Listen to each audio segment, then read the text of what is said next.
Welcome to the Freud's Angels weekly reading, bringing the collective guidance and understanding for this week's energy. Remember, never give your power up to a reader or a reading. You always have the power of autonomy. Hey, angels, welcome to your weekly reading. We are reading from May 31st through June 6th, 5th. 6th. The fifth, only reason why I know that is because the 5th is the beginning of the tournament and it is Friday. Okay. So the 6th of June. Again, like hockey runs my entire life, apparently. Yeah, I started the recording without actually looking. I was like, oh, okay, that wasn't smart. But anyways, happy June. Happy birthday, Geminis. Oh my God, it's our season. And we are getting a powerful, powerful season. Like if y'all don't feel a little unhinged or in a good way, like the anticipation of something coming, but you're in this weird liminal space, that's where we are in this space of major transformation. Now, you may not feel it. You may be like, oh, like I'm not feeling much, but there's a lot of maybe subconscious, internal, under the hood kind of workings happening. And it just depends on at what level you feel astrology. Like some people are more sensitive to it than others, and some people don't feel it and they're like, well, nothing happens. And sometimes you don't realize things are happening until after the fact, right? You're like, 100%, yeah. oh, okay, that's what happened.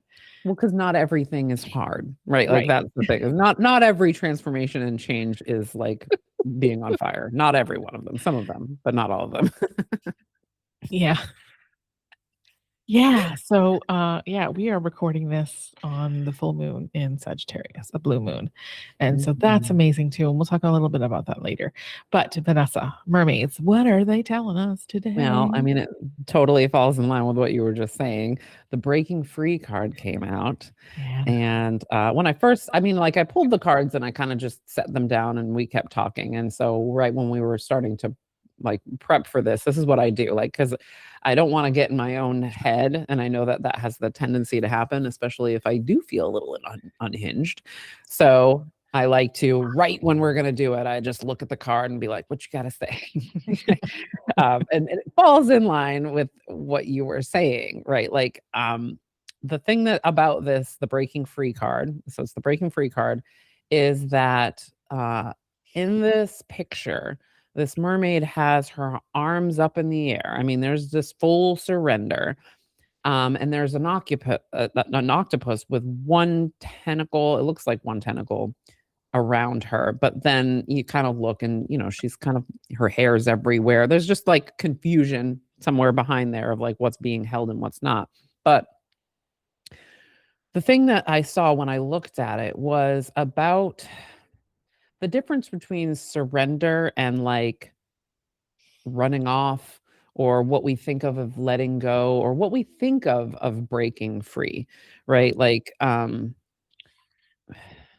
not always does it need to be this clear cut, like I'm running from something, or I need to get away from something, or this is bad and so it needs to go. And I think that that's where that tether from the octopus is getting to me right now. Not to me, but is speaking to me, of saying like it's more the surrender part today that's coming out, of saying like just break up with all of your like has to be this or this or else, and just remember that you are literally held. And we've been talking about this in our pregame. We talked about it like a billion times, of feeling that like liminal space of being like, I don't know what the hell's going on right now, but I trust. And that's literally what I feel when I look at this card, of just being like, it's all good. Like, just because I'm not micromanaging it, just because I'm not, like pushing, doesn't mean bad things, right? Like that I am still held. There is still a tether always between me and God, universe, whatever it is that you feel you're tethered to, that is gives you lifeblood when you need it. And so, yeah, I feel like that's what it is. Our relationship with breaking free, our relationship with trust. I know that that's been the thing for me, of being like, do I trust this whole I don't care about doing anything phase of my life that I've never been in? Like only other times that I've ever been in this is because I was so overwhelmed and I just ran from everything. I cut everything off. I hate this. I hate that. Like, I got to get out of here. I got to start new. Like so many times in my life, I've had that. And then for the past few years, it's been different. It's been more like, all right, I mean, whatever. That sounds good. I'll do that, right? And now even I don't even have a sounds good. Like I am this mermaid right now, just being like, well, I guess you'll pull on me when it's time, octopus, because I don't feel nothing. I'm just hanging. I'm chilling. Everything is great. I don't have a striving. Like I'm just good. I'm happy. I'm ready for whatever it is. And so I'm probably right now just getting ready for it. Like you were talking about, it doesn't feel painful, but that doesn't mean things aren't changing, right? Like if I'm meant, because my next chapter is going to be more like chill and more relaxed and less on the go, then this is me getting ready for that. This is me learning that. And so, yeah, I'm not going to be moving in any direction because my goal is to get normal with this energy, to feel this energy, to feel what good in this energy, because whatever that next chapter requires this. Okay, it doesn't hurt. It doesn't hurt me at all, but it's still growth. And I can recognize that. Yeah. Breaking free doesn't equal fast forward movement or stress and trauma, right? Mhm. Because we think breaking free, sometimes we're like, I'm going to break free and then I'm going to be free and I can do all the things I want to do. Yeah, because I'm imprisoned. Right. Yeah. Sometimes breaking free is being able to just be chill, to have that knowing of when to act and when not to act, right? When to just exist in the liminal and understand that there is something bigger that is happening that you are not aware of. It's that trust in the unknown. Girl, I know. It's hard to trust in the unknown, but sometimes when we are breaking free, the freedom that we're receiving is the freedom to allow the unknown to be safe Yeah. And and not needing to control. the unknown is where cool shit is usually for me, right? Like it is like when I'm directing, it's because I'm using the information I have to make the biggest decisions. And it's like you don't have all of the information though sometimes. And if I don't stop myself to get that information, I won't get it. And I'll just keep pushing and pushing. And so yeah, that's part of that, of just being like, okay, I'm just gonna I've never not been guided ever. And I've only ever had it be painful if I was pushing, because then that guidance comes in and I push against that too, right? Because I already have made up my mind of what is supposed to happen, Yeah, usually from a trauma response of some sort, whether it's needing I'm to fixing the control. trauma or I'm in the trauma, right? Yeah. One of those two things is usually happening, Yeah. but I'm in none of that. I have no trauma, not that I have no trauma, but I have no trauma responses to point at right now. I'm okay. I didn't stop doing my social media because I was like, "Ugh, I'm over this." I Yeah. just was like, increasingly disillusioned with it. I was just like, this is I'm not getting anything from this. And even if other people are, seemingly, like, is that a reason to do that? Is that a reason to take from your life, and it's just been a very interesting ride, but that is part of it, of being, I mean, that to me was a breaking free from an idea of something and then just saying, hey man, just wait until something shows up differently and follow that, instead of letting your brain tell you over and over again, oh my god, rebuild your website because people don't have a place to go, and all of those things that are happening. Stop. If that doesn't feel aligned, it's because you're not really supposed to be doing that right now. So Yeah. hang out. Like the octopus, like I can't say it enough. Like I keep looking at this visual and I'm like, it's gonna pull you close when it's time to pull you close, but right now you're just supposed to hang. So Yeah. chill. Enjoy the water. Yeah, exactly, right? Float. Float. Yeah. You're not supposed to be paddling all the time. Sometimes you're supposed to float. Yeah, exactly. And so with that, and I think, yeah, I just laugh every time. So with that, we're surrendering our full power. And breaking free has we think of like, oh, I'm going to be less stressed, and like I'm leaving something, like we're escaping something, breaking free. But breaking free also comes with this energy and this newness to exist in yourself, in your power, and to be there. And and part of that, and on the heels of that, like let's look at the numerology card. And this may not seem like it fits, but it really does, because when you're breaking free, you're stepping into your power, you're stepping into the embodiment of it. The 96 card comes up, which is forgiveness. And you're like, what the fuck does forgiveness have? But this is a lot. I'm going to read this part because this part kind of hold true. It's less about forgiving others, and it's about forgiving yourself. It says, by drawing this card, you are being encouraged to heal any unresolved anger, hate, jealousy, resentment, or guilt that is blocking your success. Such emotions are toxic to your body and hold you back from attracting a harmonious life. And so, when we think about forgiveness, and I'm doing, ironically enough, and I'm doing a lot of this work and with my somatic therapist, and it's about the self-forgiveness of the abandonment of the things that we hold on to, because we feel if we have to pay penance to the things we've done in life, right? We hold on to those things and on to the things we have done, and we need to punish ourselves for them. It's the self-forgiveness is forgiving the self when when there's an internal conversation of like, I can't believe you did that. Like, why did you do that? This rhetoric of just needing to feel guilt and needing to feel shame. And so forgiveness helps us break free of that just that weight that we carry, because you can still be accountable for your actions at the same time as healing and being free.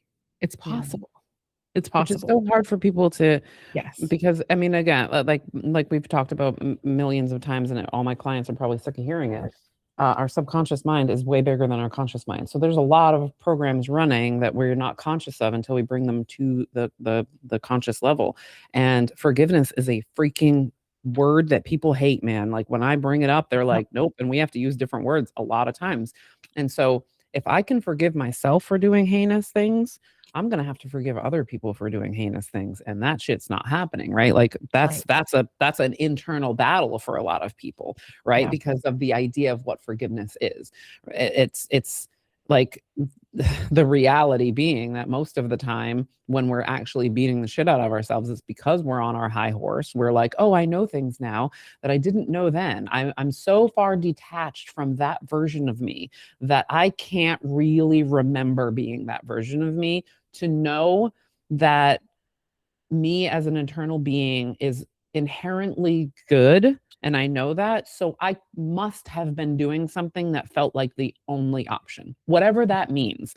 Right. And that is like a trip, but that's what I end up doing. I take people literally back there and be like, what was going on in your life? What were your daily thoughts? Right. Because that version of you was the only accessible one. You're coming from, 7.0 judging 5.0, but you only got to 7.0 because of 5.0 doing that, right? Like that was how you learned what you are being so sassy to yourself about. Right. So like, what is forgiveness? Forgiveness is understanding. It's literally just understanding and letting it not exist in the future.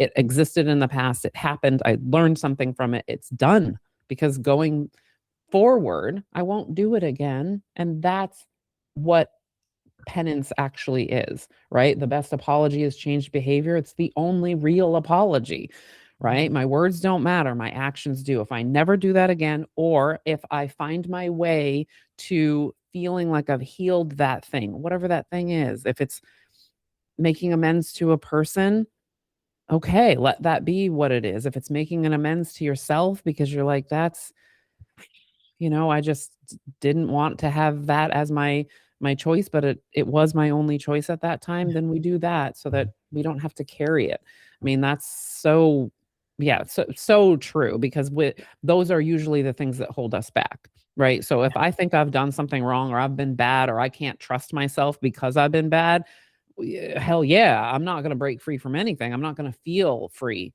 from anything. I'm not going to be able to be in my power because I'm so disempowered by believing that that version of me is a bad one and that I am inherently bad because of that. So yeah, I see that connection big time of how that, and that's literally what we do when we go into our healing spaces, right? Is we're like, hey, I want to feel free from this. Mhm. I want my power back, right? I want to feel empowered. How do I do that? We go backwards and we rewrite stories. We look for different things. We do it with compassion and understanding because we want to just have a different viewpoint. We're just shifting our perspective. We're not shifting the actual narrative all the time. We're just shifting perspective so that we can stop holding the quote unquote wrong emotion, right? Like the worst one, which is, Yes. what ends up happening. So yeah, I love those cards altogether. I do. Yeah, me too. And so some word I want to share with you guys. I was reminded of it the other day from a newsletter or email from one of the people I follow, and it's the Tibetan word called it's called Shenpa. And what Shenpa means is it's translated into like hook or attachment.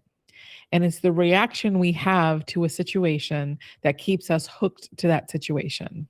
And so when we think about, breaking free and forgiveness, it's the forgiveness isn't the act of condoning. And that's the problem with forgiveness. It's been used too many times to condone the actions. Like it's been forced upon people to say, you need to forgive me because I've done this, this, and this, but yet there's no accountability, right? I get that forgiveness has a stigma attached to it. But if you think of the idea of Shenpa, the process of forgiveness is unhooking, is detaching, is releasing that moment that you are hooked to through that feeling of anger, resentment, guilt, whatever that emotion is. And so when we can step back and allow ourselves the forgiveness of of that, whether it's us and others or us, we take the hook off, right? It doesn't, we're not dragging it around behind us. And so that's kind of the mechanism I feel energetically, the process of forgiveness is you're taking that hook out. And there's a Pema Chodron. Anyways, y'all know who she is. She's a famous Tibetan monk, and she writes about this. And so I really encourage you to go find the article and just type in Shenpa. I read a book by her once. I only remember because I'm just having a memory of reading it on the beach, and it was like I meant to read this on the beach. Yes. I forget what the name of the book was though. Very helpful. Yeah, she writes about it a lot, and it's very helpful to hear her perspective and how she explains it because it's really good. But yeah, so when we think of forgiveness, think of taking the hook out. You're taking the hook out. You're breaking free of what you're attached to. You're giving yourself permission to break free of that. Which to me is taking your power back. And that's what I explain it to people is I'm like, that person is still controlling you. And again, like for me, it hits my rebellion where I'm like, well, that's not going to happen. Nobody can control me, right? Like that's what works for me.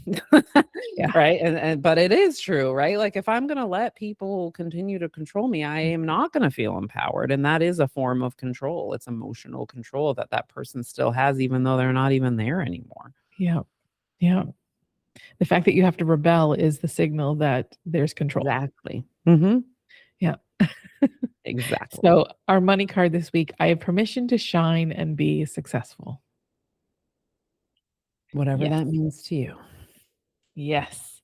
Your definition of success. And so let's talk about this blue moon. Now, here's the thing, friends. I just want to sing the song. It was my aunt's favorite song, Blue Moon. It was her wedding song. And I'm just like, don't sing it. Nobody wants to hear that. We all want to hear it. So it's in Sag, right? So, as always, go check where your Sag is in your houses and you'll know what's being reflected. Gemini and Gemini risings, it's in relationships. Again, it's going to be relationships for the entire year. It's going to be about that. But what this blue moon is, not only is it a really good moon to have, but because, it just means that we're in major transformation, but it's a course correction point, right? What hasn't worked for you in your life? What are things that keep happening, or habits or routines, or these, like, you know how you have these rhythms and these cycles that you're in all the time, because even when you try to work to get out of them, you kind of still fall back into the habits and the cycles of them. It's an opportunity to rewrite those cycles, to course correct, and to take a very honest look at the things that aren't working, so that you can move forward into um, where you're headed, what you're doing, how you're doing it, the way you're doing it. Um, and it's not a loud moon. I don't like, some people like because Sagittarius is very loud. It's very loud. But it's on the axis, right? The sun is in Gemini, the moon is in Sagittarius. We're on this axis, right? So there's a lot of other astrology that is supporting you in seeing clearly the things that aren't working, and to make that commitment to make that change. And so, yeah, so, what isn't working in your life? Look at the house that Sag is in for you and see what is not working. See what feels like you're still not emerging in your honesty and in the truth of what you feel or how you feel, where you're still playing this old role or this old tape that's happening. And, I mean, just be with it. Understand it, and understand that this revelation doesn't come with shame. It doesn't come with you're doing it wrong. It comes with a clearance point of a neutral space to say, all right, what isn't working? What feels heavy? What feels not okay?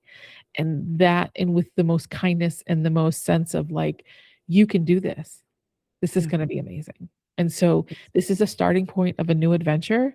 This is the starting point of a new kind of way of living, of working, of being in a relationship, of all the things that we happen into our lives. So take this full moon in a sense of it's giving you a safe space to see what is not working for you. And that's yeah, Sagittarius is loud, but that's the adventure part. Go on the adventure with it, and you'd be surprised what happens in your life. And and also put some moon water out. I feel it's going to be important because we're going to want to be reminded of this. Now remember, you can do it a day before, day after of when the full moon was, which was 4:46 a.m. Eastern time today. And yeah, a.m. Did I say a.m. or p.m.? Yeah, you said It AM. already happened, basically. Yeah. The fullest of the full part. And remember, even if you don't have direct moonlight, you can still create moon water. You program your water. You say, I want you to encompass and embody the energy of this blue moon. Yeah, because it's not the light. The light is what we see. The energy is what we feel. Yes. And so even if you don't have a place to put it outside or a windowsill or direct moonlight, you can still create moon water. And if you're using it in teas, if you're using it whatever, anytime you need a reset in the next 6 months, anytime you need something that feels like I just need to reset, or I need to come back to center, or I need to come back to ground zero, use it in your teas and in whatever rituals you do with it. But create your moon water. I really think that's coming up a lot for me. This I just literally just had this conversation with a friend because we were talking about, I still have my jar of storm water from like that crazy ass storm in Myrtle Beach. Yeah. And I feel I use it sparingly because it's very powerful. It feels powerful. I mean, I don't drink it anymore because it's been years, but yeah, like it's because it's a thing, right? Like it's attaching to energy, like you said. I think that that's like the biggest thing that I think people forget, right? Because they get lost in the material part of it, like the material world part of it, instead of being like, oh man, this is just an energy. Every single thing is just an energy. Every emotion is an energy, right? And so I don't have to carry that energy with me if I don't want to. I really can pivot, right? Like that breaking free, like I can do that literally at any time and just create something different. I can. Yeah. I can. What makes me think that I can't? And then going into what makes me think that I can't and where did that come from? Because most of the time we're like, somebody told me that. Like, okay, do you want to tell yourself something different? Because you can tell yourself anything. Anybody can. So I love that. And like, the using the elements for sure. Yes. Friends, happy June. Happy birthday, my June Geminis. I can't wait for mine. And Yeah, it's our month. Play, have fun. Really, have fun. Enjoy it. There's very few things that sometimes bring us enjoyment these days. And so just be celebratory of the power that you are and the fact that you're here and the light that you are and the energy that you bring to the world. Because while Geminis get a bad rap, man, we feel and embody just about everything all the Yeah. time. And so that is something that is Jealousy. magical. People are just jealous because they don't have as many dimensions. Yes, exactly. Exactly. And fun fact about a Gemini, I've been down the rabbit hole of astrology and the myths and the urban the all the things that created. Anyways, the Gemini twins are not the good and evil twin. It's about mortality and immortality. It's walking between the two worlds, right? Duality. We are in this sense of we're in the 3D, but we're also in this other place. And so that's why so many of us that have prominent Gemini signs are in some sort of, that's why we communicate, is because we're here to communicate all the things that we feel and see in the other worlds and in this world and bring it together. That's what we're here to do. So if you have That's heavy all, and that's why we have so many personalities, because those personalities are affected by those. Like, it's really weird for people to understand that unless you experience it, because you're like, none of that's fake, man. I feel every single one of those, and I know that those two things don't go together in your mind, but they do in mine 100%. And you know, and if you think sometimes, you know, I know I've been accused of fence riding. It's because we see a different perspective from a different dimension. 100%. We don't always see what the black I and literally white. can't see black and white. It's impossible, especially because of my Libra placement. You have a lot. Never gonna happen, right? Yeah, but it's a beautiful thing. God, it makes it, when you embrace it, it makes it a lot easier because you become one. Like, if you allow it to be wonder, and that's what I think I had to do. It was terrifying at first because it felt like everything was unsafe. Oh God, there's infinite perspectives. What's real? And now it's like, bah, whatever, you know? Yeah. There's infinite perspectives. I don't care. What do you want to roll with? What feels good? We're gonna roll with that one. What decision are we making today that we're gonna stick with for like 24 hours? And then exactly. Like, man, all I have is this moment. What do I want to do with this one? Yeah. Whatever. Anyway. So anyways, happy birthday, Geminis. Celebrate yourself and your being on this planet, because you are something special. Yes, I love you, the Geminis. Yes, we love you, and we will see you next week. I promise. Yeah. Thanks for listening. We hope we gave you something to support your journey. Check out our Facebook or Instagram page to connect with us. Have a great week.